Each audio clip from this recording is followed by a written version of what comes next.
those second chances. That's not even like a blessing. That's a second chance. Yeah. You need to know when to stop. But Aaron, it's about me and you today. Yes. It's about that. Yes. I don't even know how many minutes it's gone on that already, but I can see it perfectly. All right, so. And the clap means going, we're in, Aaron. We're in. I might even check that now. We're in. Mr. Aaron Dell, Raising Boys to Men, isn't it? Yes. Raising Boys to Men. So please check him out on Instagram. The moment I created my dad blog, I spoke to you and said, I was going to have you on the podcast at some point. It's taking longer. I'm glad it took so long because I slowly got my setup. I will say, it might look like it's big in here, but it's tiny, That's what I was saying. I said, when I walked in, I was like, okay, we're a bit closer than I thought. Man. No, if anyone knows me personally, I am messy. So behind the other side of the camera, don't worry about that. Right? Come and sit in the chair, and you can come and see in it what I've got in here. But today's about Mr. Dell and his journey to what's brought him to being Raising Boys to Men. So I'm not introducing people. Mr. Dell. Introduce myself. Introduce yourself, man. Yeah, so my name's Aaron, not Mr. Dale. We go with Aaron. The founder of a page called Raising Boys to Men. Dad of two amazing boys, a 13-year-old and a 7-year-old. Personal trainer on the side. I also have a full-time job as part of the government, can't say no more. And as of today, I've classed myself as a mentor for young children. I actually went into Haberdasher School in Bromley today and done a fitness and mentor session with the year 11s, and it was a paid job. So they actually seeked me out, brought me in. And so today to me is a great day. Coming here, doing that earlier. It's been a good day. It's been an amazing day. So you caught me. I'm happy. I'm buzzing. I'm buzzing. So what does the session look like? Because obviously I didn't even know that you done that today. So what does a fitness mentor session look like? So I've created it. I've called it FAM. Fitness and mentoring. So what I feel is it's like what we was doing in the summer. So we was working with Off the Record, the youth counselling organisation, and we were doing half fitness sessions followed by half what was classed as counselling sessions, where we'd get different speakers down to talk to the kids. I can't remember the age range for those kids. It was like 12 to 15 or something like that. And I thought that worked well. So what I wanted to do on the side is create my own thing. And with this, it's not just like half fitness, then kind of like the session. I try and intertwine it. So what we did today is I went there and the topic was setbacks and failures. So I had a PowerPoint on that. Went there, took them through a warm-up, 10-15 minute warm-up. Then we spoke for 10-15 minutes. Then we went into another part of the session. Then we would speak for a bit. And then like the final part of the session, I found it kept them engaged. Because sometimes I feel with kids, if you sit them down for too long. Because you separate the session, innit? I can imagine that. Like, so now you're keeping them fitness, like, while we're catching our breath back. Let's have a little discussion. Let's go again and then slow it down again and talk. So you're constantly re-engaging them. Okay, they're losing their attention now. Let's go again. Back, How did they find it? Did you? I haven't got feedback yet, but what did you feel? I thought there were 16 of them. They were like 16 years old. We had the vibrato, which which you're gonna get. But I thought, like, I looked at them and I had a bit of a background before I spoke to before I came in as to who I'll be dealing with. And you see, sometimes you can see something in a kid that other people maybe can't or they might miss. And I felt that some of them were probably a bit misunderstood, probably influenced by their peers a lot.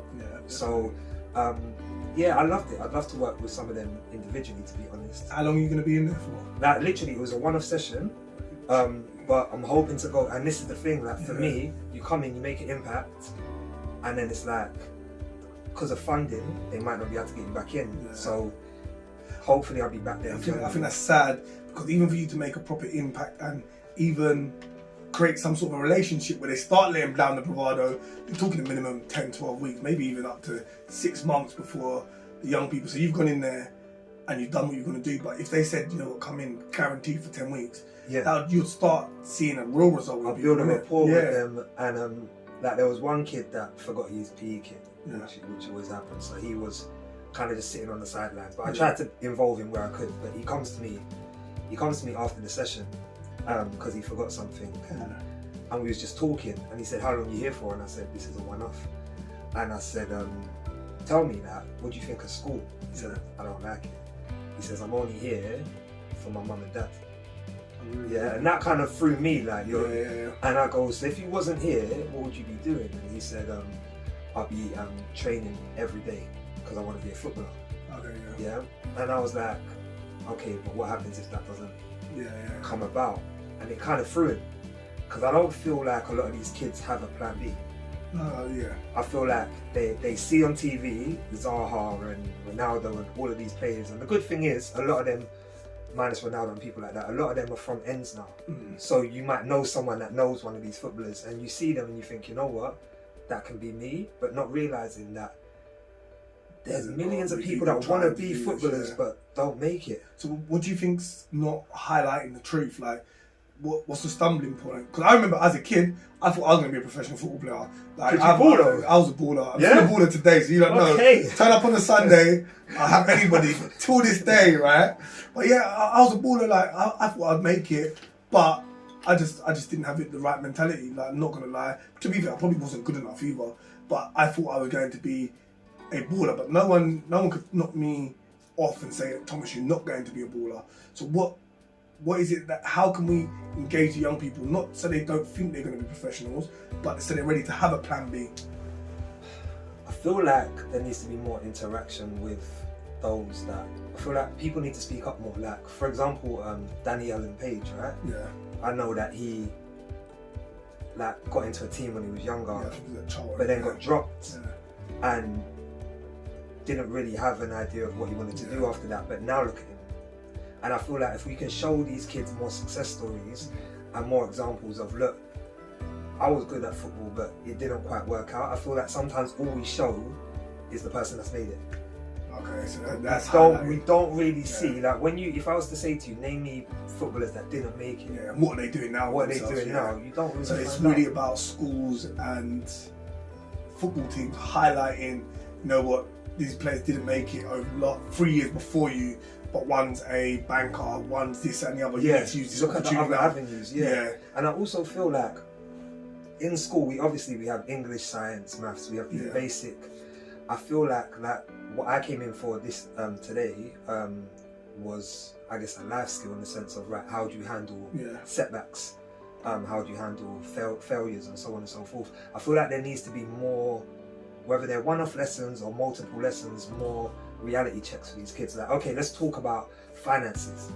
Let's talk about, because no one spoke to me about finances in school. But like you said, in an engaging way though. In an engaging way. So like you said, we're either doing it through getting somebody that's an ex-professional football player or somebody that didn't make it as a football player to come and tell you, you know what, I played for Chelsea like you and I played till I was 21 and I didn't make the grade, but this is a setback and this is almost like the exact program that we was talking about, where you've kind of gone on and extended it now because you did it over on Instagram as well, didn't you? Yeah. You did it on Instagram with COVID on thing. Do you want to explain that as well? Because I thought that was an amazing project too. So you know what, during lockdown part 1, I was just sitting there and I was like, okay, my kid's at home, and because all schools were closed then, right? Yeah, everything shut down. Apart from key workers. And I was just like, okay, I need to do my part. So I reached out to be fair, I just put a kind of a message out on social media on my story, and people referred people to me. I was looking for speakers or men that would be willing to talk to kids and had something to say. So I had a number of people say, you know what, this person will be good or that person will be good. So then I just put on a free session for a week where it was half an hour of fitness, just like what we spoke about, half an hour of fitness. And then I had a speaker come on to do half an hour of talking, and the kids were able to ask questions. And that was Monday to Friday for 1 week. That was amazing, to be fair. Yeah, I remember the project, and even the speakers you got a professional sports person or ex-professional sports person, for Conrad entrepreneur, Williams. Entrepreneur, head of year. Who else did you get? Because it was quite like I got a youth worker that worked for the Prince's Trust. Yeah. He came on, a professional boxer. Oh yes, you got professional. So these are people that are from their background that are doing they've gone down different avenues. Like you can be a professional or deemed a professional person in different fields coming from your background. Yeah, and it was important to me for that week anyway. It was important that it was all black males. Yeah. Because obviously everything that happened with George Floyd at the time and stuff like that. But it was just important that we show kids that there's positive black male role models out there that are doing normal jobs. Yeah. Do you know what I mean? Like head of year. And they are successful. And they're successful in it because, like, for me personally, like, I've always said, like, I had no male example growing up. Like, it was women, house full of women, like my mum, my nan, my auntie. So as a young boy, who am I looking to for like an example of, okay, this is how I need to be as I grow?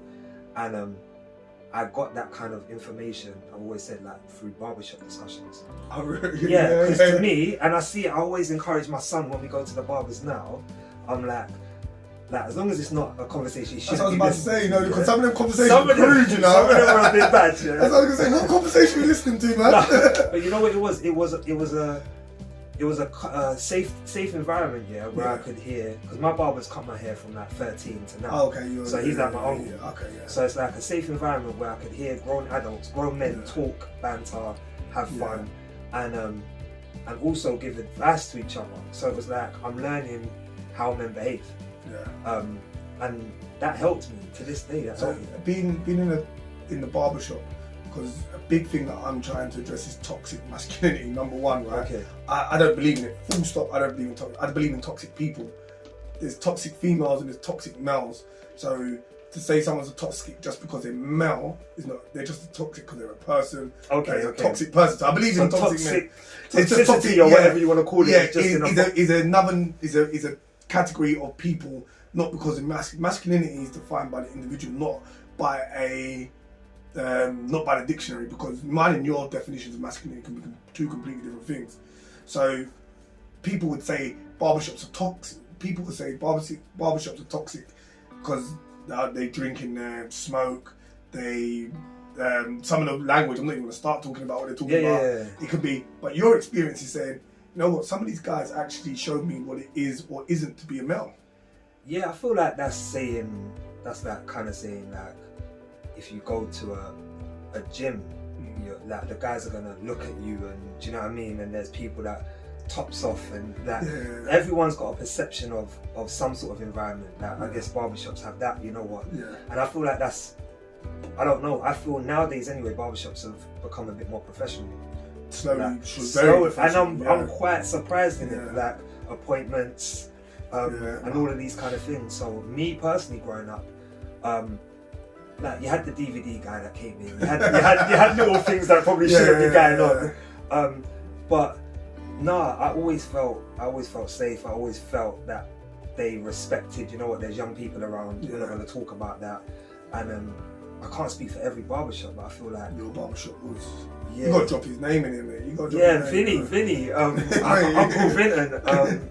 Icon Barbers now, and they're at Cherry Orchard Road. So. Okay, but they seem like, I've never been there myself, right? Followed them on social media. They seem like a very professional people anyway. They seem like they're on their point. They don't mess about. But they've been in the industry for years, so I guess it's one of them things that when they finally got their own shop, they knew, you know what, we need to set ourselves away from the rest. So I've been with them for years. And you're happy to take the children there so they can experience, and you trust them as men to create a male environment as well that they can grow up in. Yeah, and I feel like, I know it's mad, like we're talking about barbers. I don't even know how we got here. I told you, man, we're just talking, man. But it's true, like Vinton cut Amari's hair when he was 2 for the first time, and now Amari's 13. So Vinton's literally seen Amari grow up, and now Amari looks at Vinton as uncle. And Tyler's the same, like, and me, like I said, from 13, what's that, 20 years plus now. Like, for me, like, it's a safe place, like, for you. Like I said, this man has known me for forever. Like, he's cut my hair forever. I spoke to him, like, you probably had conversations with him that you'll keep confidential. And the same way now your children are seeing that, you know what, he's almost a counsellor. Some, like, he must have people that go in there that he's conversing with continuously, and it's like, you know what, this is a safe place that men can come. I don't know if they allow people to come in and just chill and that, but you can be yourself sort of thing. Yeah. I mean, back in the day, it was very much like you'd go to a barbershop and you'd have like people in there that weren't even trimming. Yeah. But like I said, I feel like now it's become a lot more professional. Yeah. Like appointments only, like not so many people crammed in the shop. Yeah. But there's still obviously the watching the football and all of that. So yeah, like, I love it. You love it, yeah. So what has made you take this journey, bro? Because obviously, like PT, you're successful in your career. Like obviously, you can't say what it is. Yeah. You're successful. You're doing your so own far, thing. touch with You're doing your own thing. If you're following him on social media, like you just, I don't know if you're happy talking about it, you just got your own place. Yeah. You've got your 2 young healthy boys. What's made you decide now that raising boys to men and like to give back to the community? You know what it was? So I was running a fitness page called No Ego Workouts, and I was running that for time. And you see, when you just, because you're so focused on, I've got this type of page, I need to provide this type of content. And then you're not passionate about that content no more. Like it's restricting you're restricted. It's like you see on Instagram, you see some people sometimes they go for a look, and it might be picture, video, quote. Bro, that's picture, the hardest thing, most horrible thing to do ever. It restricts you to what you can put up, man. Yeah. Trying it at the moment and it's horrible. And that's what I'm saying. So you've put yourself in this box, and you might have an amazing video, and you're like, I've got to hold it back because I need an image, and I haven't got an image. And with No Ego Workouts, it was just like, I'm tired of posting gym content. It's like, it's not like, I'm not passionate about it. There's the key word. It's not my passion. So I put a video on my gym page with me and the kids, and we were doing something silly, and I loved doing that video. And I was like, you know what? I could do this all day because I do this all day. Do you know what I mean? Like being a dad is what I do. I'm not having to force it. I'm not having to pretend. Being a dad is what I do. That's so cool. What I'm doing on a day-to-day basis with my young people. So I thought, you know what? Let me make a page, but on the basis that also, as these kids get older, they can look back on this page and see memories and laugh at this. And like, I was even looking at some old videos the other day. I've seen Amari's voice break. So now I can go back and watch an older video and you hear the squeaky voice, and now you hear the deep voice. Like, to me, showing that journey and that kind of like collage of me and the kids. Look, kids, when you're older, just go look at that. So you know what? That's crazy. It's not even doing this so much for other people. This is about yourself, and other people can be helped. It's the way it's going forward. Bro, originally when it started, just me and my kids. I just wanted pictures of my kids, just showing me as a dad. Hopefully that would encourage. The aim originally was to showcase myself with my kids, to hopefully show dads out there that maybe not avoiding their kids, that's the wrong word, but not spending as much time with their kids as they should. It might encourage them, you know what? Let me do this with my kids. It might encourage kids that aren't engaged with their parents. You know what? Let me see if I can make a video of my dad or something like that. And also women that may be in tension with the man and holding the kids back to maybe say, you know what? Let me relax a bit and let me try and. I think fathers, males, uncles should start using technology. I've started using it more so with my children as well, to engage with the children. Technology is not going nowhere, is it? So the more we can engage our children in what they love doing. I think the other day, I had my eldest daughter, my youngest daughter, middle son, Selena, was sitting in the kitchen. We just had dinner, and the little one said, "Can we play imposter?" I was like, "No, I ain't playing imposter." Yeah, I ain't playing that game. Nah, what are you talking about? She's like, "But you promised." I was like, "No, I didn't. What are you lying for?" And then Selena was like, "You did promise." I was like, "All right, go get my phone." Started playing it. Then the other daughter joined in. Then Selena joined in. Then the middle boy come down and he was like, "I don't want to play." I was like, "Yeah, don't worry." So, but we're all playing, having fun. Like, let me go get my phone. Come in. So all of us are in the imposter now, and we're all cheating, all doing it. Like, you know what? Call Tyrese, who's the oldest son. Call him and get him involved as well, and him and his girlfriend. Obviously, we didn't, but it was like, you know what? We could have sat there in silence, and I could have said no. I didn't want to play the game, and she would have played it by herself, sat next to me. I wouldn't have known what she was doing, but we all engaged through this tool that is there. They're gonna play it no matter what I do.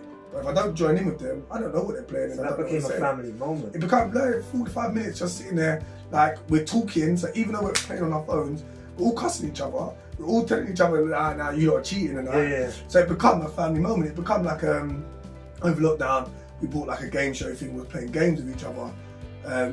It became like this is how we should do it. I done a TikTok the other day. I don't have TikTok, by the way. I can't even download the app. Yeah, well, I ain't got the app, but I done a TikTok with me and my daughter, and that like we should be using technology and what kids are using to enhance our relationships with them. You know what? I completely agree with that. Yeah. One thing I noticed though is that parents, not all parents, but you see so many parents that use technology as a way to kind of distract the kids and like, you know what, like for example, I don't like Amari being on the computer too much. But if I wanted to, if Amari was hovering around me or I felt like, you know what, he's getting on my nerves, I could say, you know what, just go play computer. Yeah. And I feel like, I'm not going to mention names, but I know of parents that allow their kids to play computer for 3-4 hours just so that they can get a bit more sleep, or you know what, like they can watch something on TV. And I just don't feel like that's the answer. That's the wrong answer. I think me and Selena discussed on the weekend, heated discussion with the kids, by the way. Every other weekend, 12 till 5, no computers allowed, no screen time, no nothing. You have to spend time with each other talking. It was heated, man. You should have seen the looks and it was 12 ridiculous. 12 till 5, yeah. To be fair, I wanted to do it more because I've said it on a number of podcasts. My phone goes on Do Not Disturb from 8 to 8 every day. To be fair, my phone's on Do Not Disturb most of the time, so it's because my phone's on Do Not Disturb. Silent. Yeah, all the time, and every group is on silent, so I don't get notifications from any group. But yeah, it's always on. Like, so I think today I just said to Selena, just so you know, Selena, my Instagram is 37 minutes a day maximum. What's yours? Like, just calling her out. Like, you can see how often you spend. Yeah. I check my social media. I'd be scared to check that. I use social media for business, and that's it alone. Yeah. So I pull it up 37 minutes maximum. I'm not even trying to like people's stuff. Like, if it's the first picture I see, I like it, then I move off social media, and that's it. So you see, when you wake up in the morning, yeah, what are you doing straight away? What do I do straight away? Check the time. Check the time first thing, and then is that on your phone? Yeah, check the time to make sure, because I'm always up before my alarm. I don't want to be up too early. Yeah. Check the time, check the weather, and put Spotify, the motivational thing, or a YouTube on in the background.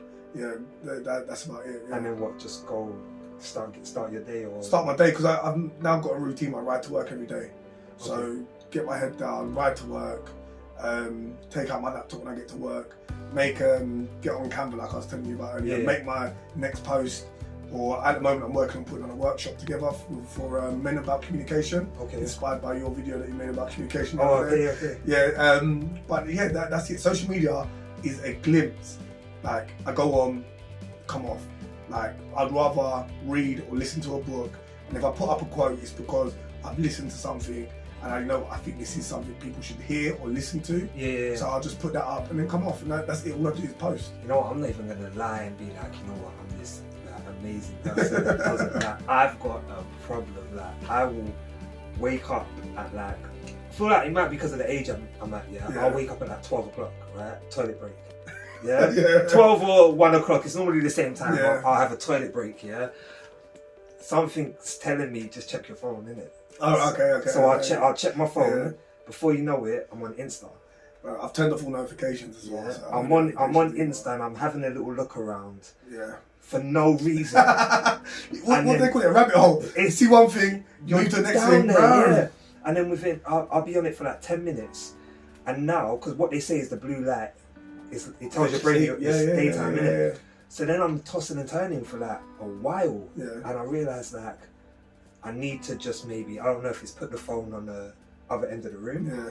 But one thing I realised as well is I need to get myself an alarm clock, but a visual, not one where I'm not using my phone. So I can, if I wake up, I can see what the time is. I can go back to sleep. And that's my next thing, is an alarm clock. Don't know if I've built up the ability not to have my phone next to me. Yeah. My phone is right next to me on the bed, so I can like just roll over. Anyone calls me or whatever. Because even though it's on silent, I think there's an emergency thing on it where if someone calls me 3 times, it will notify me straight away. Yeah. But yeah, my thing is, like you said, alarm clock. I think that's it's so old school, but it's integral. Like, because they've done studies, I know it's going deep now, they've done studies to show that having your phone close to you when you're sleeping affects the quality of your sleep. Just by having it near you, you don't have to touch it, you don't have to do anything. The signals it releases affects your sleep. I can imagine it's releasing signals that, as human, we're not kind of used to it being there. Like, we've evolved for the last million years, or however long we've been around for,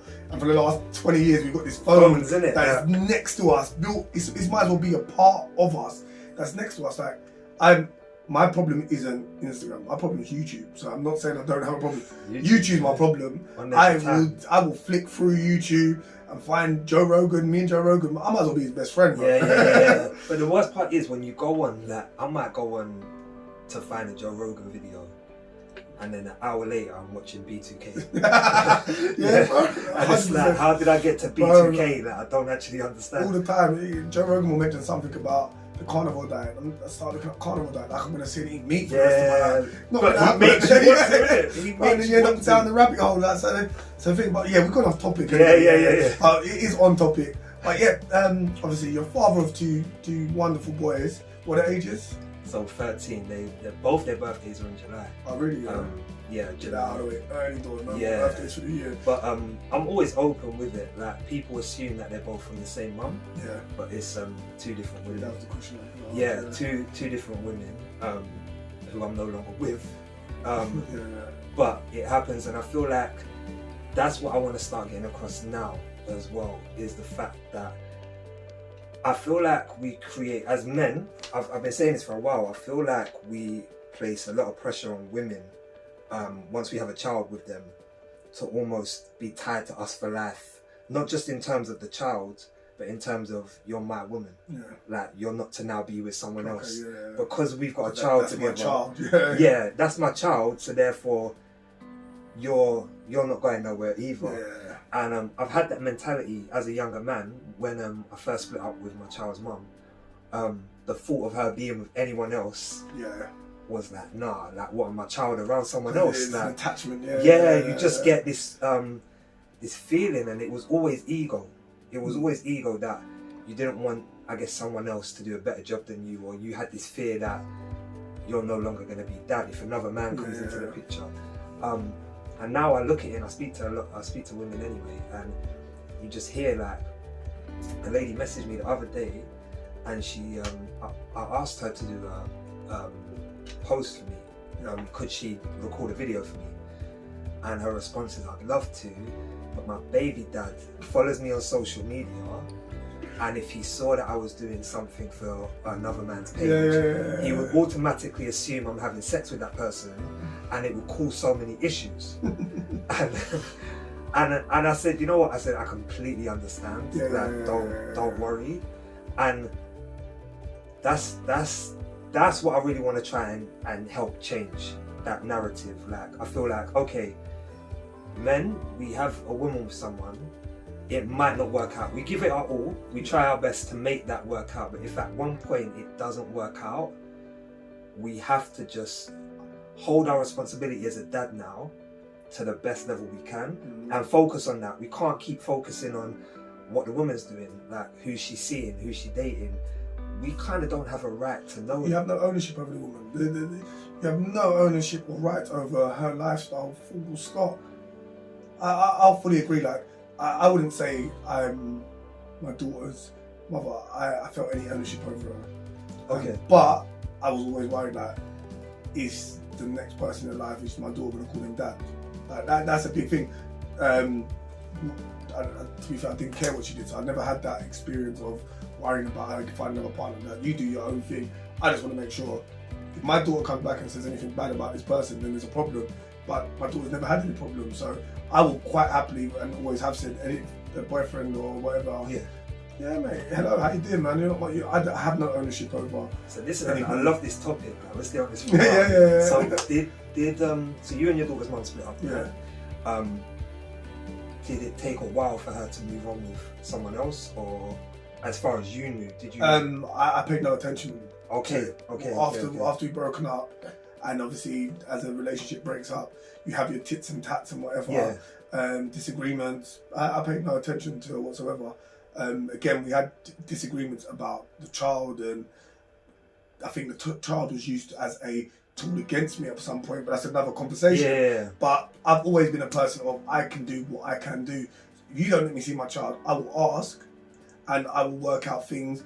But you will need me at some point, and my child will need me at some point. Yeah. That's what I can do. I'm not here to disagree or argue with you. I'm here for my child and my child alone. Obviously, I have issues elsewhere with children, but with Rianne, there was no like, we had arguments. Like, I never had arguments about my child. I'll do what I can when I can. I won't. If my daughter needs something, my daughter needs something. Full stop. My daughter needs something. If I can, I 100% will every time. And that was it. Like, but again, I don't know if that's just me. No, that for me, I had my first child when I wasn't. It wasn't a fully locked in, like, you know what, we've been together for years relationship. It was still, I think we'd been together for like a year maybe, and then fell pregnant, and it was like, it wasn't at like a great stage in a relationship either. So it was like, it's already rocky, and now we're expecting this child. So then obviously we had Amari, bless him, wouldn't change that for the world. But I guess you then start to actually get to know someone as well. So it's like, I'm realizing I didn't actually know you didn't actually know me. So now we're getting to know each other, but also having to learn the role of parent separately, and that caused conflict. But when we broke up, like, to cut things short, I was always of the mindset, like, you know what, if I ever get with another woman, I'm going to tell Mari's mom. I'm going to have this conversation and say, you know what, I'm seeing someone, only at the point though where I felt it was relevant. Yeah. And this was going to be a woman in my life. Yeah, because I don't feel, and I always wanted that respect back. I never got it back, but that still didn't stop me from behaving that way. I love that way, because it's not allowing the way anyone treats you to dictate how you treat someone else. You know, your definition is, I want to do this, I would like it back, but I still do what I do because it's me. Yeah, because I feel like we shouldn't mirror. If we're mirroring each other, who's really making the first move? Yeah, 100%. Do you see what I mean? So in my eyes, it was like, no, I know what I stand for. Ideally, I'd like to treat you the way that I want to be treated as well, in terms of that. But it just never came back to me, and I feel like we're at a point, to me, we shouldn't, like, again, say we jump to Tyler now, right? So Amari's mum, that didn't work out. Tyler's mum, that didn't work out. What happened with Tyler's mum is, I'm grown now, right? So another man becomes involved, and I wanted to meet him, but just under the right circumstances. There wasn't any anger as to, you're seeing someone else. It was very much, okay, cool, I want to meet him at the right time. Like, I want to know that you two are fully connected before I get involved, because I don't want to meet someone that you're just with. There's no need. Otherwise I'm going to end up meeting Tom, Dick and Harry's, and it's not about that. The only person you should meet is the person that's going to be in your child's life, innit? 100%. And I met him, and that turned out to be Tyler's stepdad in the end. They got married, and I've had a great relationship with him, and I feel like that's something we don't see as well. Like, men often are threatened by men to the point where, I don't want another man around my child. I was very much open to the idea of another man being around my child if he was good for my child. That to me is very key. But one thing I want to highlight is, like we said, don't treat someone how you want to be treated, but how they treat you. They treat you.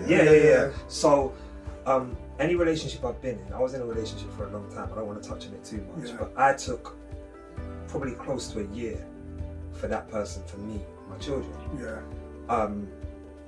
I know some people take 2 months, 3 months, 4 months, and some people that may take longer look at people that do 2-3 months and say, no, I'd never do that. How could you bring someone around your kids so quickly? But I was with someone for however long, took a year for them to meet my children. It didn't work out. Like, and I waited a year. I know people that have introduced their kids to someone within 2-3 months and they're married. Yeah. They're settled, they're married. I feel like we put this like imaginary number. I put a post on the other day, I said, it's 3 months too soon for you to meet, for someone to meet your kids. So many people, yeah, I'd never do that, I'd never do this. In my head, it's like, why? If you feel by that 3-month mark, you know what, I'm comfortable enough with this person, I know this person well enough, that's your decision to make. Yeah. You shouldn't feel like there's gonna be like, I guess, negativity put on you that, and like, oh, it's only 3 months, I shouldn't be doing this.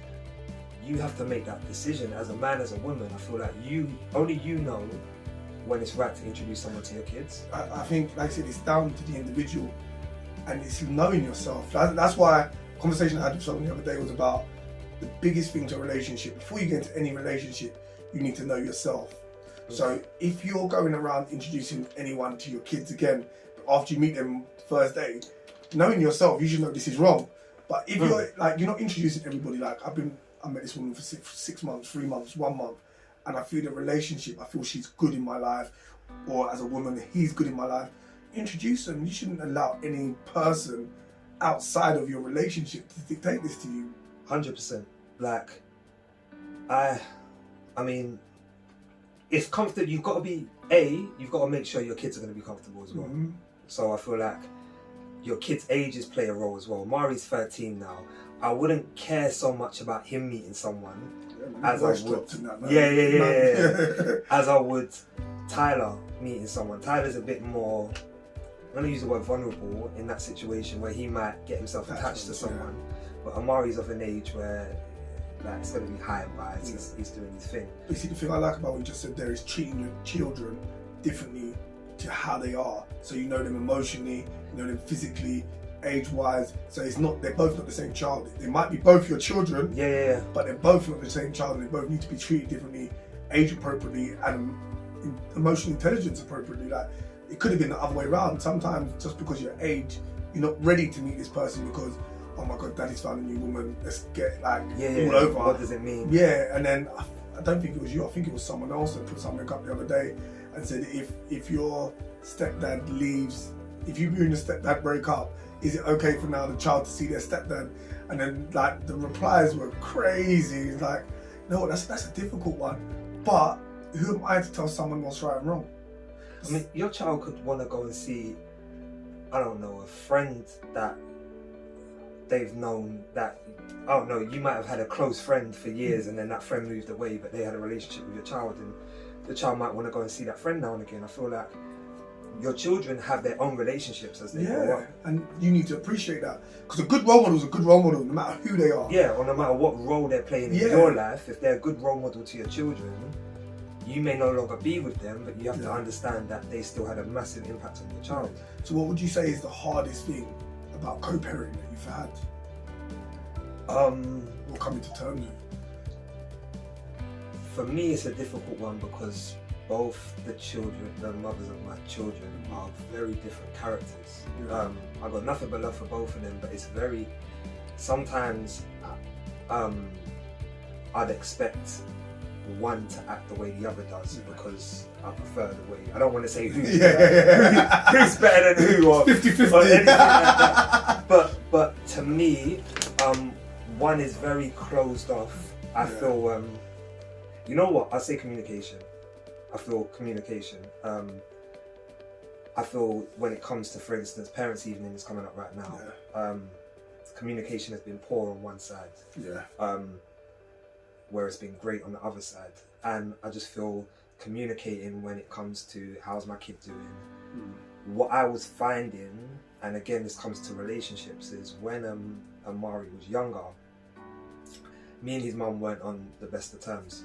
So when a man was involved, I was hearing more from Amari than I was the mum, which then led me to question Amari as if I was questioning the mum. And I realised, I got to a point and I was asking Amari, so this guy, I won't say his name, let's call him Stephen. I was like, so what, has Stephen been around again?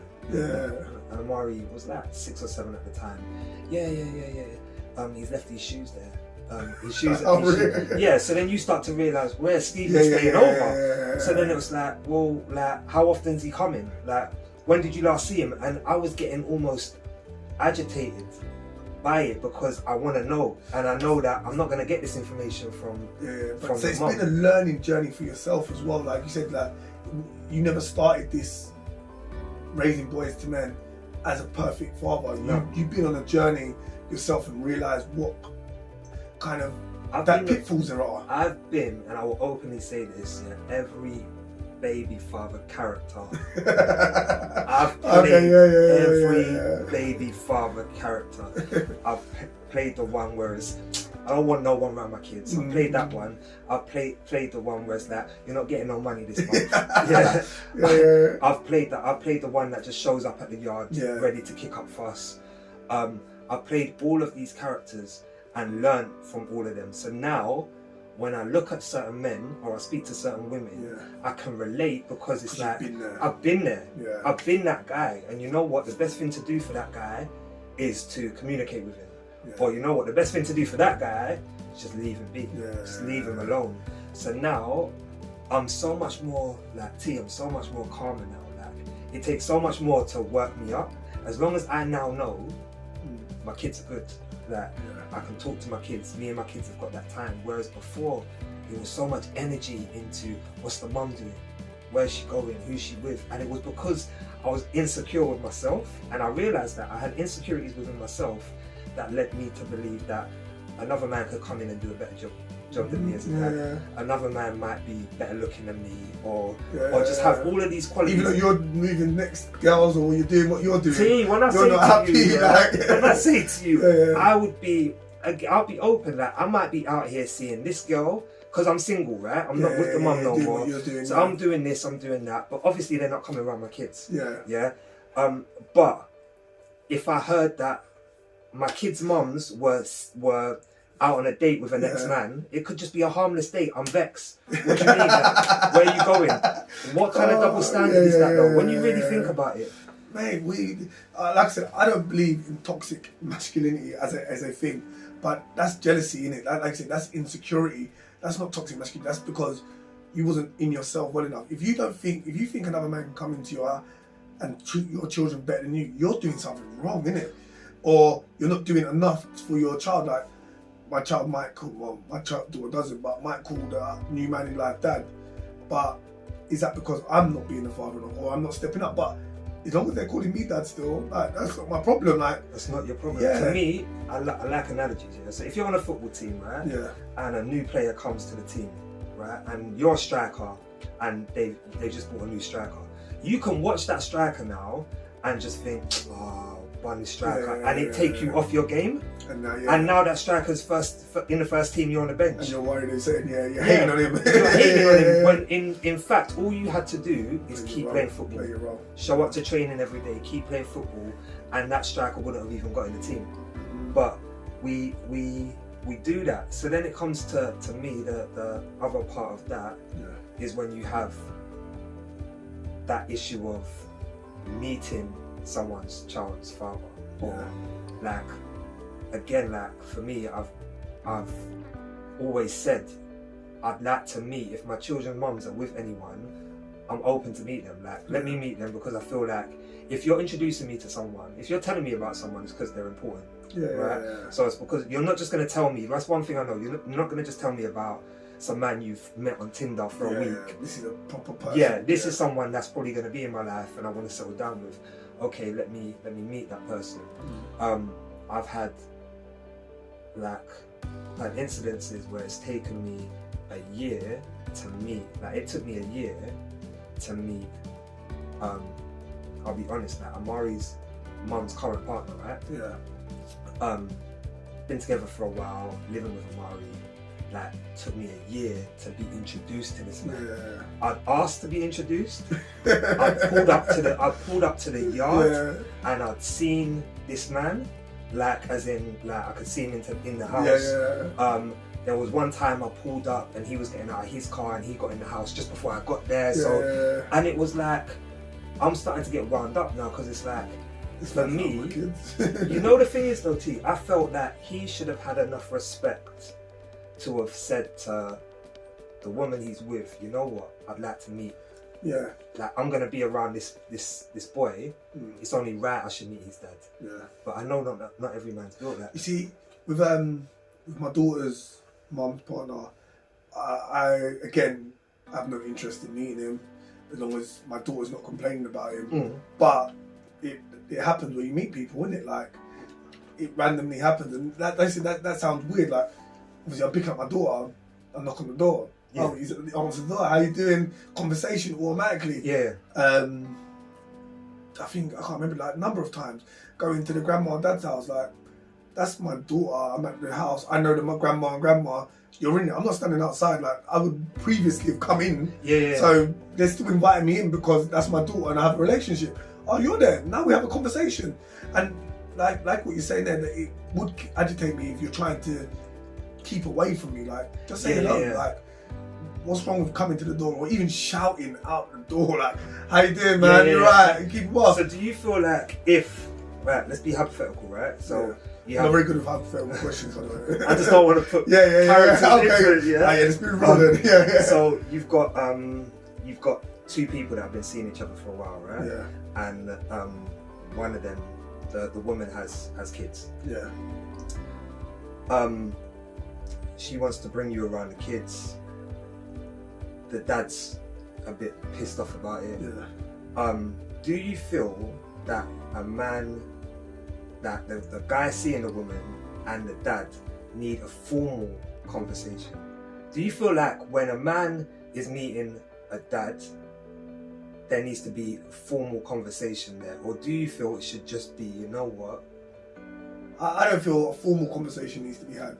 If it happens, it happens. So like I said, if I bump in like, oh yeah, how you doing? What you do? What you up to? Yeah, I have an informal conversation. Like, see how it is. But the informal conversation would happen if my daughter comes back and says something happened or I'm disagreeing.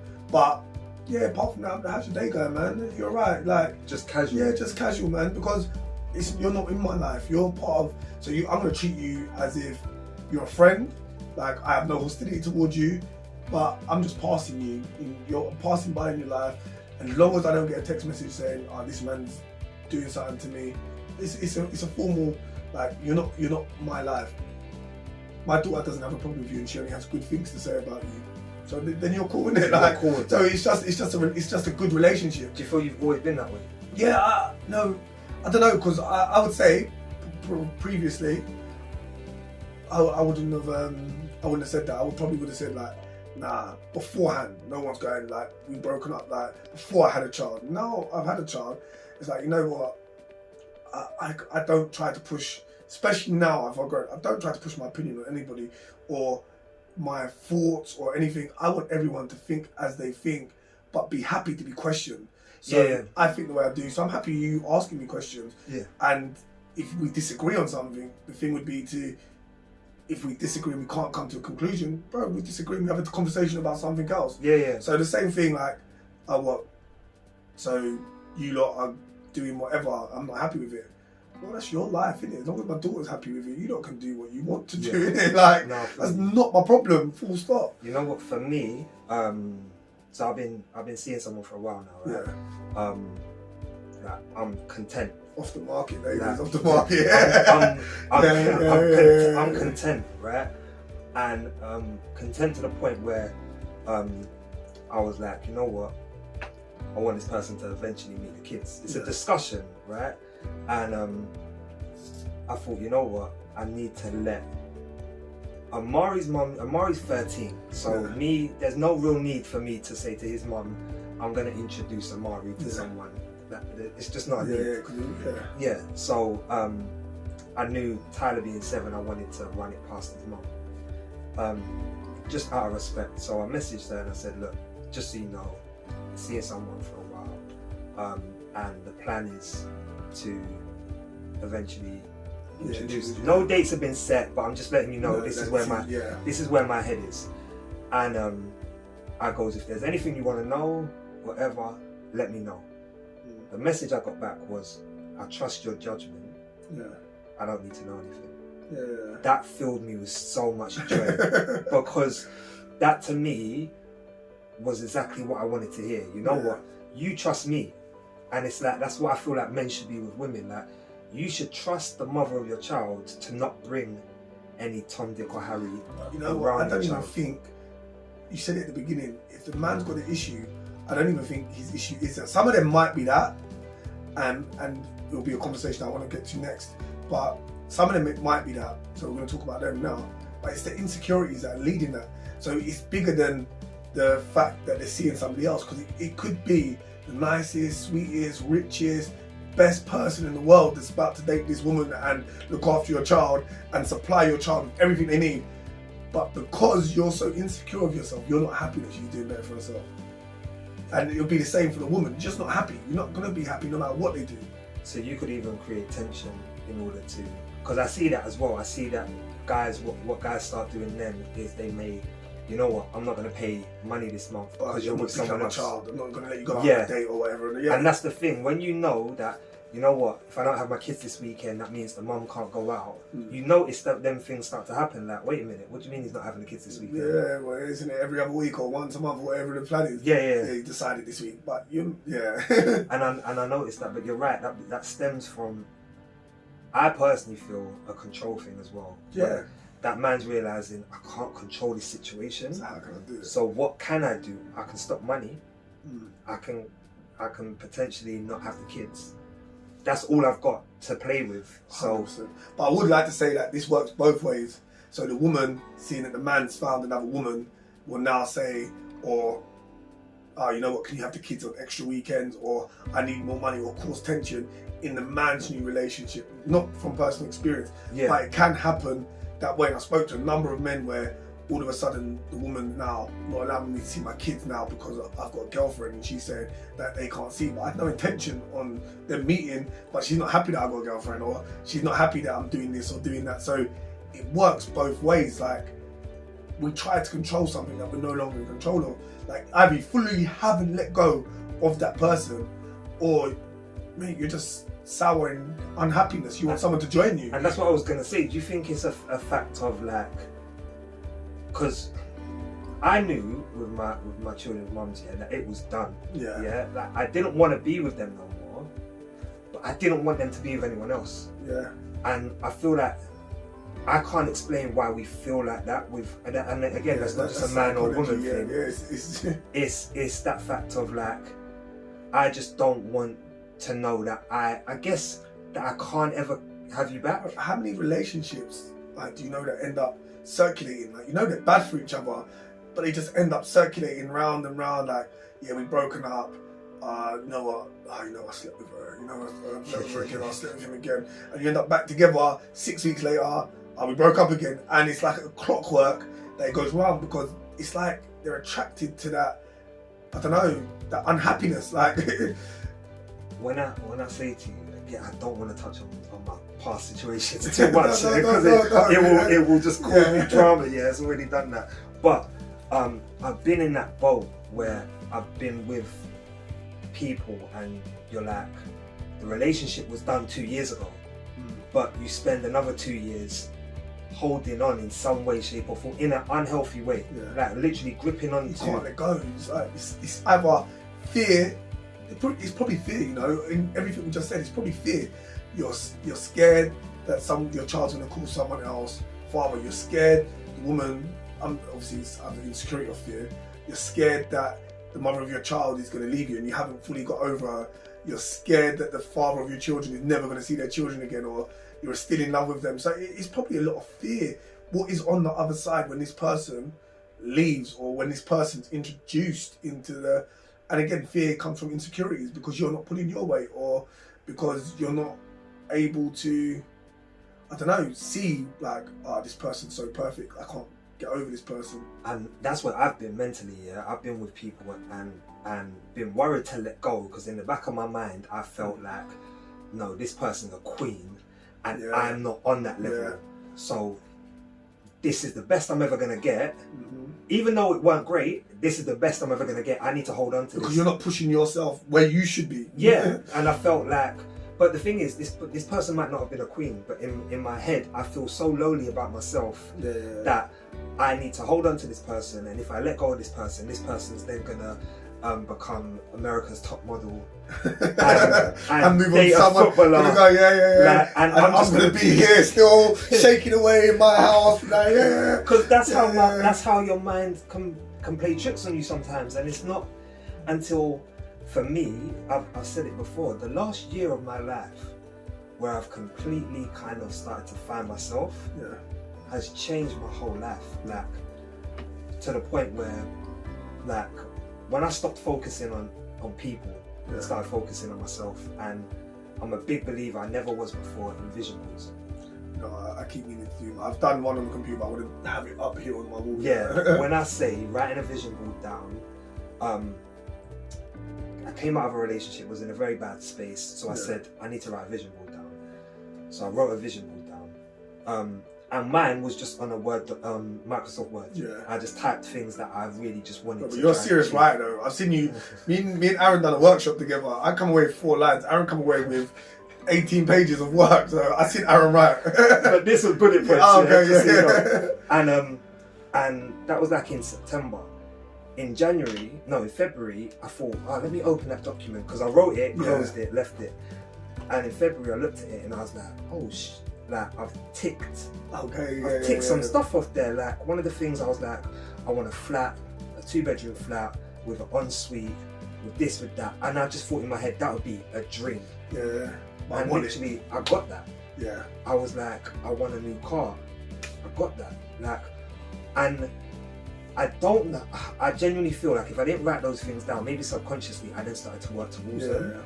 But I started to tick off things from that list, and I just genuinely feel like sometimes we're so focused on other people and thinking we can't do better without that person, when in reality, we can do much better than, not necessarily that person, but just better in life. In life in general. And I think that's what Instagram sometimes sets people up to failure. Like, it must be endorphins that they releases in your head that see other people's stuff. Because I remember at one point, I deleted Instagram because it was negative to me. I was scrolling through it, I was looking at how great other people was doing, worrying about how bad I was doing, why they doing so much better. And my Instagram was horrible. Like, and then I was speaking to Damien at one point, and he's like, you're in control of your Instagram, you know that, innit? Yeah. Your feed reflects what you're thinking because you're liking these things, you're following these people. So like, whatever pops up is you, innit? Is what you're seeking. Yeah, because it's your algorithm, innit? You've created that algorithm. So I was like, oh wow, you know what? So all the stuff that is coming up negative that I don't like is because I pull it in there. Like, oh wow. So I went back to Instagram, deleted everything that I found negative. Obviously I don't scroll through it as much anymore either, but it changed my whole Instagram feed. My YouTube algorithm, like, I don't know about yourself. That's terrible. As soon as my kids get it, they mess with it. Like, you've all of a sudden got music that I don't listen to, and Barbies and this and the other. So it's the same thing. We're in control of these medias, and if we're feeling depressed or insecure about ourselves, and all as a woman, you're looking at these fit women that seem to do 60-day transformations. As men, we're looking at these alpha male breadwinners. Alpha male, another thing that I don't agree with. Breadwinners that are 6-packed, that are benching 700 kilograms. We end up in a cycle, and that cycle is insecure and fear. Like, why can't I be like them? Why can't I do this? Oh, you know what? And another thing that I think, everyone's an entrepreneur now. Everybody's an entrepreneur. That title is just like, literally, I sold a t-shirt, I'm an entrepreneur. Yeah, I'm a Forex trader. Bro, you're still living at home, man. Come on, let's be real. Like, you're all this stuff, and they're selling stuff to you. You're in control of this feed. Like, delete it. But that ties in, to the fact that, again, if you break up with someone and you find out that person is seeing Joe Blogs, and you're able to see Joe Blogs' Instagram account, get rid of it, man. You're gonna search for Joe Blogs because you know. No, I don't search for Joe Blogs. Random thing. Hopefully, my daughter doesn't watch this one, right? So my daughter, there was an issue with my daughter, right? Yeah. Lucky enough, I was ahead of the game. My daughter already spoke to me about the situation. Okay. So I was ahead of the game. So I kind of was the management of this situation with my daughter. And daughter's mum called me and was like, this boy I found him on Instagram. Do you want to look at it? Like, I don't want to look at his Instagram. Why don't I want to look at his Instagram? Yeah. If I look at his Instagram and I'm not happy, then it's not Yeah, a problem. And so I'm not. What we need to do is resolve the situation first. Because if I go searching for this guy and find out like X, Y, Z, when this guy might not even have nothing to do with it. So why am I searching for some random dude that you're? Yeah. I don't want to know him and social media because doesn't really portray somebody's real life story. If this guy is entwined in my daughter, so there's no entwine anyway, just so you don't know that, right? If with my daughter some way, I'm going to call him, I'm going to ask my daughter to meet him. I'm not going to go on his social media because he could be portraying himself to be a gangster, or he could be a church boy. It's social media, this isn't real. And that's the thing right there. It's if you go looking at someone's page, you're going to automatically think that person's got his life together, or that person's a thug, a gangster. Yeah, man, got a big old Merc or a Bentley. But for all we know, it's financed and he's struggling to pay back the thing. Yeah. Don't judge, like, if there's an issue. Like I said, if I had an issue with Rihanna's stepdad, whatever it is, I'm not going to call Rihanna to deal with the issue. I'm going to call the mother, and then him, I don't have his number. Like, I'm not going to go, like you said, when you're talking to your child about the new partner, the shoes, you're getting some misconceived conception of everything from his point of view, not the reality, which would be, you know what, it could have been, you know what, he left his trainers here, it's been here the last couple of days because they got wet when he was out walking and he jumped in the car. And that's the reason. Yeah, so so what would they say? Go to the horse's mouth, isn't it? It's an old term saying, go directly to the source rather than becoming detective. I know you kind of detective-y sometimes. So say like the mother of your child, right, her partner, you found out something about her partner that you didn't like. Would you go to him? Or would you go to her? It depends on what the thing is. Again, I'm not very good at I don't like answering hypothetical situations, but it would depend on the situation entirely. So, it would have to solely depend on what it was and how it was. There's no way I can answer that question because if I found out he's a paedophile, like it's a different thing. If I found out he robbed somebody, like that's not my problem. Like But like for me, like you said, I feel like if I'm only connected, because again, I'll be real, no names. I've had people want to come to me before. Because they maybe found out something that they thought was true and it wasn't true. And it's like why not go? Like it's not true. Like so you should have gone to my partner. I feel personally, your connection to me is through my partner. Yeah, so go there. Like that's we can then maybe talk about that. I'm not a fan of hearsay and assumptions. And again, the communication workshop is assumptions, a big stumbling point for relationships, and whether it be with your partner, ex-partner, friends, children, is taking assumptions.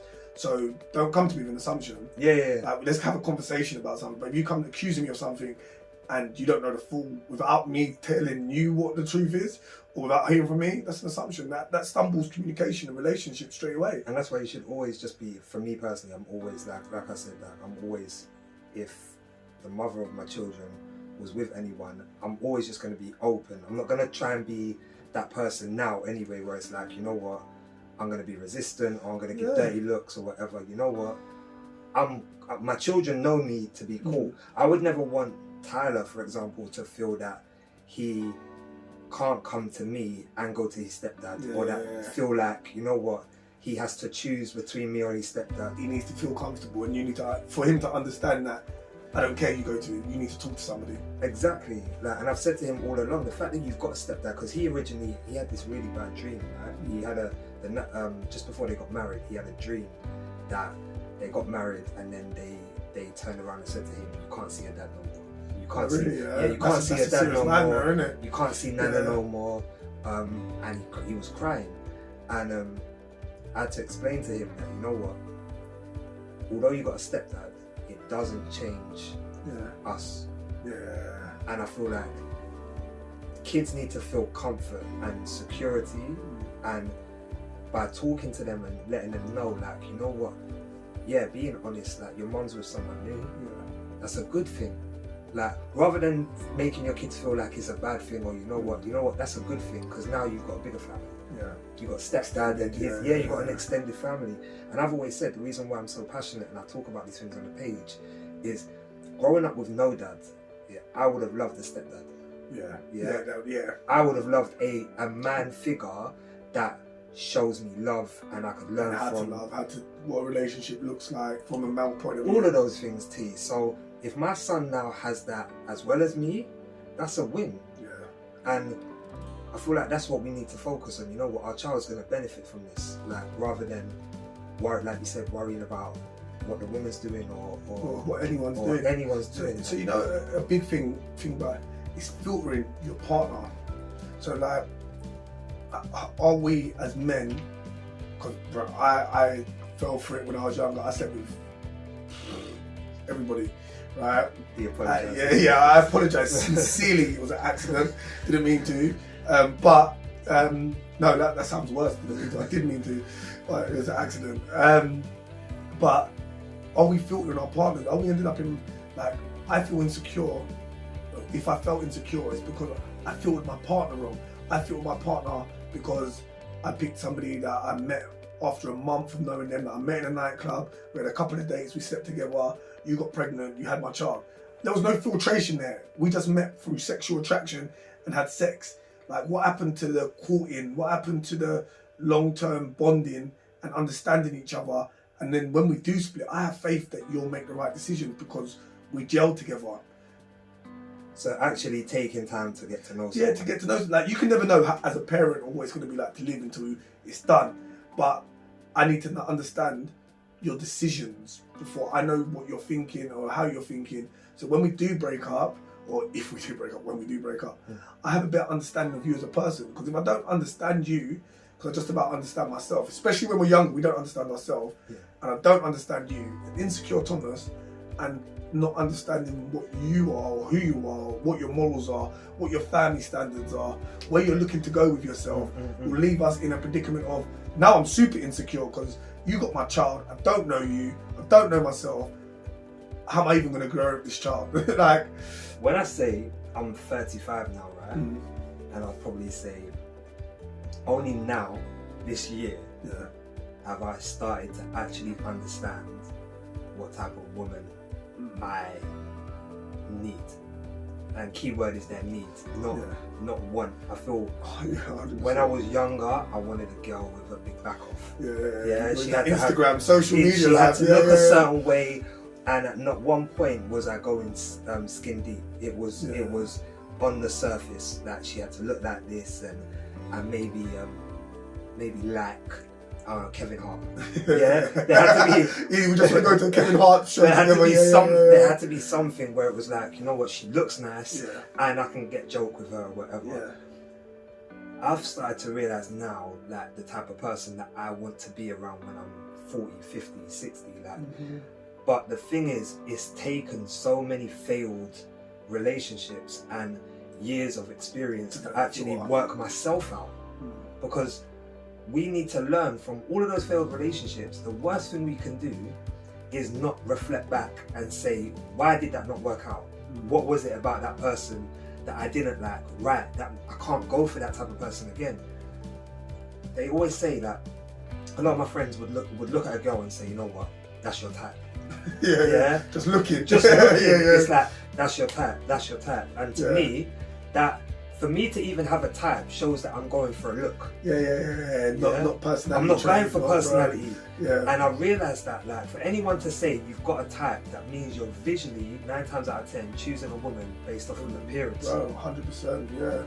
And now it's like I'm actually taking the time to get to know someone and actually, like, think to myself, these are the qualities I want around my children. I need someone that's gonna, I've always said this, I need someone that's gonna love me, love my kids, and pray for me. And that to me is something deep that I've never... That's a foundation. Like, if a woman's gonna pray for you, like, do you know what I mean? If you're going through anything, or if you're not together, she's praying for you at night to make sure you're okay. There's levels to that, like, and morals. She sincerely wants the best for you. Like, morals morals is a big thing for me, and I've realised that now. I have to look at a woman and understand her morals and her values. So a lot about your choice of woman is not about the mistakes you had with women. It's about you knowing yourself. I know myself. And understanding your morals and where you stand, and not being, because again, it's hard to tell children that now, especially the way society's moved on, where everybody's sexualized, not just women. Men are sexualized. Yeah. Women are sexualized. Fucking kids are sexualized. They're put up in bikinis on that. What's that Netflix film that everyone's moaning about? I ain't even watched it. Yeah, I ain't watched it. Yeah, I think it's called Cuties or something like that. Yeah. So everybody's been sexualized, and like you said, the pedestal is the sexy woman, the thing, and there's so many definitions of it now but you have to fit into a type. Like you either like this type, that type. It's not about the personality. It's not about how they come across. It's not about knowing deeper than skin level. But when I was younger, it's like, yeah, you know what, that thing in the club, innit? Yeah. Look at her, I'm just gonna, and it's about the beat, about having sex. It's not about, to be fair, maybe I didn't have the role models, or we're not having them conversations where it's about, you know what, it's not, even though your hormones are going, why don't you try and talk to her a bit more? Because nightclub's not the best place in the world to meet a chick, I'll tell you that much. Do you feel though, and this is a conversation I had the other day, yeah, if you took sex out from it, people would make better decisions? Yeah, 150%. So if everyone practiced celibacy, bro, everybody needs to, man. Not if they don't need to. Sorry, but I don't think it's a bad thing. I don't think it's a bad thing. I think it's a great idea, because if you take sex out of a lot of relationships, what is left in a relationship? Because like, is sex the only thing that's keeping you together, or do you think every time you have sex, the relationship's back on? Like, and that's another thing that you can get caught up in. We've had an argument, we've had sex, are we better now? Like, are we cool? Nothing's been resolved. Yeah, nothing's been resolved, but we had sex, so it must be cool, innit? It must be. Yeah, but you know what, let's take it out, let's resolve the situation, and then let's think about sex. Because sex, as you get older as well, will become less and less in the relationship. Yeah. By the time you get to 75, it's all about the woman and you and how you get memories and what memories you have. Yeah. Do you want to go to the same places? Do you want to go on bike rides together, or does she hate bike rides and you have to do this yourself because you might need to find someone who likes bikes? Do you want to go jogging? Do you like boats and she likes airplanes? Are you willing to compromise as well for each other? Because if you're not, then one of you are going to be extremely insecure the whole way through the relationship. And I always feel like sex is a plaster. Yeah. Yeah. So for me, I realised that when relationships were going bad, I might still crave sex. Yeah. It's easy. So I'd want to, you know what, I'm vexed, but let me go around there because I want sex. How many memes are there about like 3 a.m. text messages to partners, whether it be men or women? Yeah. Do you want to come round? Yeah. After a couple drinks, I didn't get nothing tonight. You know what? Let me message this to her and see if she's on it. Yeah. But you're literally like, if there's a conflict, or this is what I heard as well. Like, if you're with someone, right, and it's a dead evening, and you're not making conversation, you're not doing nothing. Sometimes sex is the go-to to fill the silence. Yeah. But if you actually meet someone that you can talk to in those moments, like when it is silent, or you're comfortable just sitting there watching TV, and you don't need to go, that sex is there if you want to, but you don't have to go for it. I feel like those are the relationships that start to last, because you know yourself, you know the other person, you're comfortable, you have that discussion. Sometimes you realise you take sex out where I don't even want to be around this person for too long. Like, just sitting here, it's dead, I want to go, but the fact that I might be able to be is making me stay here a bit longer. It's crazy, because what happens if your relationship is secure around sex, like, God forbid anything directly happens to either. What happens if you take away sex? Like, it might not even be just impotence. It might be, what happens if one of us had an accident and I can no longer use the bottom half of my body? What happens if, injury happens, or something crazy happens where we can know, so what, is the relationship over now? Like, is that the relationship done? Because sex is a part of a relationship, but it shouldn't be the main part of the relationship in any way. And that's why I was saying, like, are we teaching our children, with the sexualization of everything, are we teaching children about courting? Are we teaching children about being... I was walking down the road the other day, actually it's quite a while ago, and two kids, they can't be much older than 16, 17, boy and a girl, talking about Pornhub. Like, bro, if you're getting your ideas of sex from Pornhub, this will be another conversation I want to have. I'm trying to find somebody. Pornhub will give you this, I can't even begin with a D, but it'll make your sex life, if you're 16, you think that's what you're going to go around doing to girls? Yeah. Some of you girls might like that sort of thing, but guys, you're going to be having a very messed up sex life. What, just going to go and choke her out, or you're going to call you and your friends into the house and do what you're doing? What? Yeah, that's what you can. And when I was younger, I remember people, one guy in my school was able to sneak a little Playboy magazine in. Yeah. That was all, and literally we'd have about 20 guys at lunchtime gathered round, and that would be lucky if we saw that, yeah. And now a kid can just on their phone, they've got so much instant access to that kind of stuff. So are we having these conversations with our children? Because no one told me about birds and the bees. My only sex education I had was at school, and how dead that is. So no one taught me about birds and the bees. No one taught me about the idea of prolonged relationships before you have sex. I'm not a Christian, I'm not religious, but are we having conversations that are about, I wouldn't say about religion, but faith gives you something to wait to marriage. The foundation. Yeah, the foundation. So the religion, Christianity is saying, you know what, don't have sex till you're married. At least wait till you're married. So what? So marriage doesn't happen overnight. Marriage is a courting relationship. You get to know each other, you get engaged, you carry on, then you get married. Oh, pathway. The thing is, it creates a pathway, and I feel like whether you're religious or not, the Bible and all these books, they have a pathway where a child or a human, whoever, can look at that and say, you know what, okay, this is how I should behave, because it leads to something positive. It steps to success, in it. Yeah. Whereas without that, you're relying on, I guess, that person just making those decisions. So what is? We don't have it. What's our new Bible like? There's so many people turning away from faith. Where is our new? And this is why I think it's important.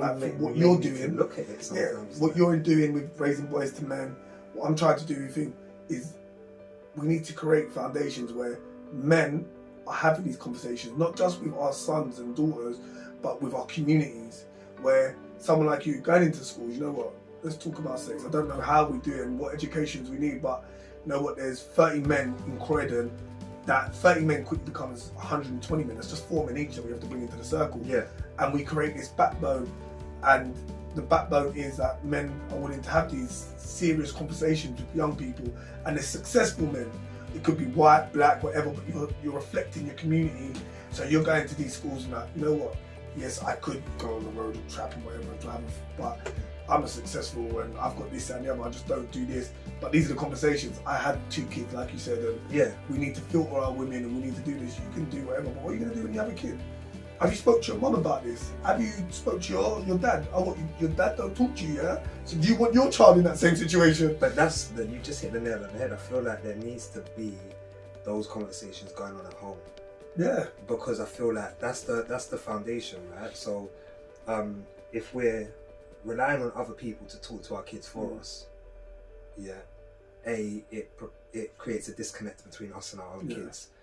And if we're also talking but doing something different to our kids, that is massive. That's a massive thing. Like, you know what, you need to find a woman and settle down and whatever, but wait a minute, Dad, what you're doing. Wait a minute, Dad, you've got 5 kids with 5 different women. Like, how can you tell me, even though the advice might be no, but do as I say, not as I do, because I want you to learn from me. It's hard for someone to look at someone and say, but look at who's telling me that story. You're a mess yourself. So I feel like we need to be more mindful, and I know a lot of mistakes have been made, but one thing I really am focused on now is marriage. Like one day marriage, because you know what, that shows my kids foundation. It shows them that regardless of it not working out with their mum, so like, you know, my dad found someone, he's happy, and look, merger of families. He created that stable foundation. He was still trying, because I was anti-marriage. I've been anti-marriage my whole life. And it's only no, we was meant to be married. I don't know, Selena, we had a meal, we was meant to be married. Our marriage date was set for last week Sunday, or last week, but COVID, COVID killed us. Like the hotel we booked went bankrupt, so we lost our deposit. The number of people meeting up reduced, so we moved it on. So our date is May the 4th. We're on top of already, bank holiday weekend, May. So we're moving. But I said to Selena already that no matter what we get married, like to be fair, I don't want no one there. I don't care. I'm happy with 10 people there, and then we go away on holiday. I'm cool with that. She wants a bigger wedding, nothing too big. We're just gonna have a wedding, the meal and whatnot. But why was you against it before? Because I didn't see the need for it. I didn't see it's a ring and a piece of paper. Same. And what do I need that contract. for? Why am I signing a contract? Yeah. But they said it creates the foundation. Like, again, I don't push my opinions on anybody. I believe in something and I'll give my opinion. So if you don't want to get married, I don't care if you don't want to get married. It's not my problem.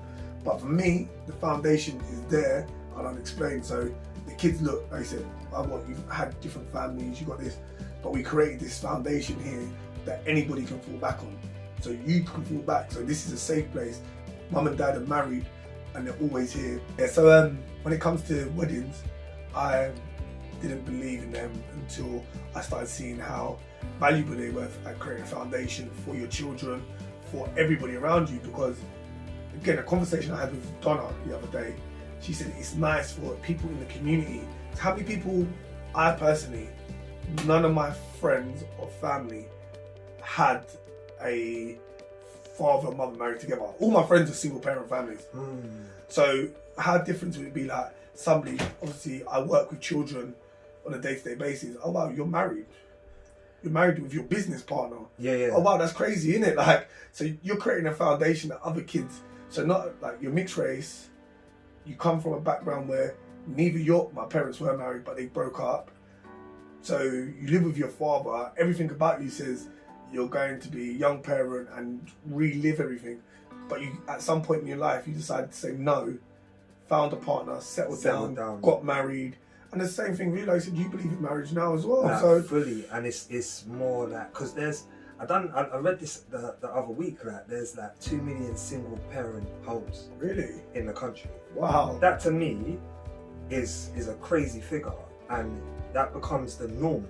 Like, it is. I went into the school today, and I spoke to them about single parent, and there were 16 boys there. Most of those kids, single parent backgrounds. So for me, again, we spoke about how do we show these kids, you know what, like get to know someone before sex and so on. So I feel like we show that through committing to women ourselves.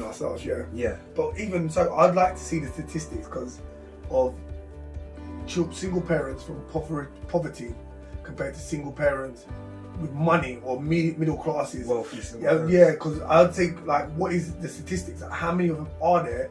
Is it a poverty thing or is it a class thing? Not even a poverty thing. Is there more single parents from low income families than there are from higher income families? And why is that? And is it because low income, more stress on the family, both parents are working, you don't see each other as much? Middle class families, mums or whichever parents can stay at home and create that household at home. So now you have a parent that's at home that can look after the kids continuously, because the stresses of being from a low income family where both of you are working not only lead to you being disjointed unless you've got a plan to eventually get out of it, which is another thing, but then your child don't see both parents either. So even when you were together, your child didn't have both parents because both parents are always working. But then what about, like, how I look at that as well, is if you're a married couple, I'm not saying it's guaranteed, but you have more chance of securing better financial position than if you aren't. Like if you're just cohabiting or you're single parent, you probably go through a lot more struggles. So again, building that connection and that network and that community within your family, that marriage, will probably then go on to mean, you know what, we're more financially comfortable, we've got 2 incomes coming to the table, our kids then benefit, so on and so forth. And I think it's, as men sometimes, I'm not saying that you should stay in a relationship even if it's not working, but I do feel that sometimes women as well, we run away too soon. I'll agree with that. And that goes to not knowing ourselves at the beginning when we took up the responsibility, or before we need to understand from a younger age there's a responsibility that we're tied into by signing a contract of having sex. And we don't really understand that at that time. Nor do the women. We're just having sex. But there's an actual contract that we sign by coming inside the lady. We're signing a contract that we will pay for this child for the rest of our lives. If this doesn't go right, we're not comprehending it. We're comprehending it's a 3 million and one. To be fair, it's analogy. You are going into house to a house. I'm not thinking about my prison sentence. I'm thinking about how much money I'm about to save by taking this guy's TV. But the truth is, we're not thinking about. I'm sorry for using a prison sentence, not a prison sentence, but we're not looking at the future plans. If this girl gets pregnant, I'm essentially, even if I don't have nothing to do with the child, I'm still tied to this child and this woman for 18 years, a minimum of 18 years. Minimum.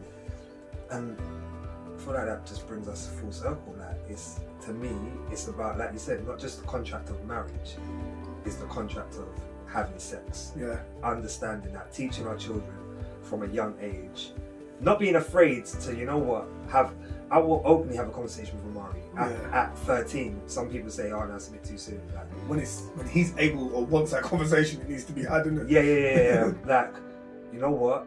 Like, are you having sex? Or not, like, do you know what I mean? Have you got a girlfriend? Have you got this? Yeah. Like, as parents, sometimes we feel uncomfortable having those discussions, but you know what? Those discussions will ultimately be easier to have than if your child turns around one day and says, I've got someone pregnant. One more thing, obviously, we'll round it up now. One more question, don't have to answer, we can leave this and have another conversation because I've enjoyed the conversation another time, Aaron, is, do you feel that the government has allowed this to happen by allowing so many benefits to be given to not just single parents, but in general? So, you know what, it's easy to separate from you because I can go and get a house. Not that easy, but it's easy. You know what, it's easy to leave you because you're covered by the government now, so I'm going to go and do my own thing. And that's a man saying that. So there's things in place that I don't have to try to make it because I can freely walk away from the relationship with you knowing that it means nothing because I've got my safety package behind me. So a woman can get rid of a man and a man can walk away from a woman knowing that there's no qualms. Well, there's two parts to that, yeah? So my mum raised me on her own. Yeah. Government helped out, my dad didn't. Yeah. She filed for child support, but because there was no record of him, like unless you have a house in your name, or you are working, so CSA can't find you. Behind the doors, I'm not saying what he was doing, but he done his own thing. But he was off record. Yeah. I had a conversation with my dad probably when Tyler was born, so maybe late 20s. Yeah. He'd just got his first property, right, in his name, which then meant that he was on the system. So he got a letter from the CSA saying that he owed thousands of pounds. Oh, really? Yeah. But my mum never got a penny and we still struggled. So, government didn't help out that much. I do feel that there's that comfort, because what I was noticing, and this is why I'm glad the government made this change, right? There was this pattern I was noticing with people around me where they would have a child, and when that child was about to get to a certain age where they were going on to school, because once a child gets to, I think, 4 or 5, that parent is obliged now to go to work. Another baby would come along. Job seekers. Yeah. So I noticed that, okay, you're having a child, then when it gets time when I'm thinking, oh, she's going to have to go back to work soon, another child comes. Yeah.